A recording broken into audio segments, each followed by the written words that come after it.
Tingnan niyo yung patola. Ayan, tingnan niyo. Ito naman ay sitaw. So, ayan, mamimitas tayo ng gulay. Ito, mamaya ka na dyan. Babalikan kita. Ito yung mga tanglad. Ayan. Ayan. Ayan.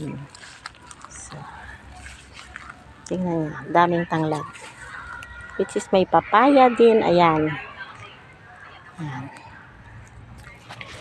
And of course, sitaw. Ayan o. Kukuha ako ng aking lalaswahin. Ito pa. Ayan o. Wow. Ayan. Sarap ito kasi sariwa. Fresh from puno. Tsaka hindi ito na-sprayhan ng insecticide. Tingnan nyo. Ayan guys. Ayan.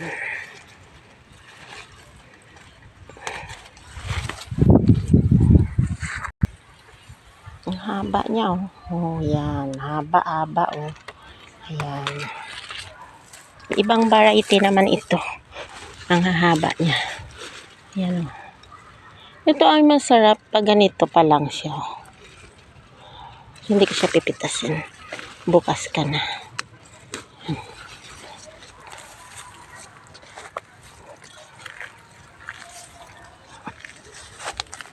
Ito oh. Yan. So, sa pang-ulam-ulam sa araw-araw ay nakakaraos na. Tunay ngang kapag ikaw ay may itinanim, may aanihin. Yan. Ito. Tingnan nyo guys. So, ayan. Ayan.